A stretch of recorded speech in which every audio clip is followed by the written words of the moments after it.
మనకిచ్చిన దాంట్లో నమ్మకం ఉన్నామా? మనకిచ్చినది నమ్మకంగా చేస్తున్నామా? మనం ఏం చేస్తున్నామో నమ్మకంగా చేయగలుగుతున్నామా?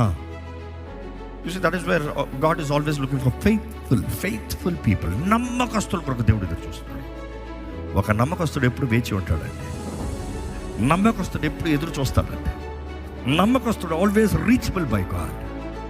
నమ్మకస్తుడు ఎప్పుడు దేవుడి ద్వారా వాడబడతాడు. నమ్మకస్తుడు కాదా, ఒకసారి పరీక్షిస్తాడు, దేవుడు పక్కన పెట్టేస్తాడు. బైబిల్ చూసినప్పుడు యోబు గురించి మాట్లాడబడుతుంది. యోబు గురించి చెప్పినప్పుడు అసలు ఆ ప్రపంచంలోనే ఆ ప్రాంతంలో అతి ధనవంతుడు అండి, the richest man of the earth. కానీ ఒకే రోజు తను కలిగిన ఆస్తి, బిడ్డలు అంతా పోగొట్టుకున్నాడు. అంతా పోగొట్టిన తర్వాత ఆయనలో బాధ లేదని కాదు, బాధపడ్డాడు.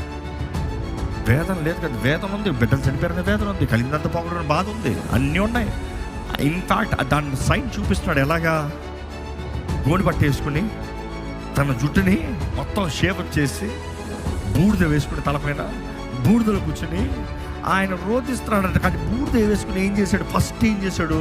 దేవుడి ముందు సాష్టాంగ నమస్కారం చేశాడంట. హీ డిడ్ ప్రొస్కనో, హీ వర్షిప్డ్ గాడ్. బైబిల్ చదివి చూడండి.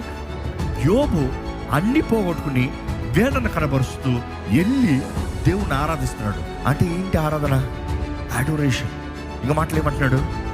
నీకు అన్నీ సాధ్యం, నువ్వు ఘనమైనది, నాకుండే కోల్పోయాను కానీ నువ్వు ఎవరో నేను ఎరుగున్నా.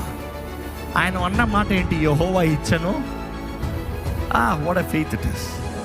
నీవు ఇచ్చావయ్యా, నీవు తీసుకున్నావయ్యా, అవసరమైతే మరలా ఇవ్వగలిగింది. That is the kind of faith. ఈరోజు చూడండి, చిన్నది రాకపోతే, చిన్నది జరగకపోతే, చిన్నది కోల్పోతే దేవుడిని దూషిస్తారు.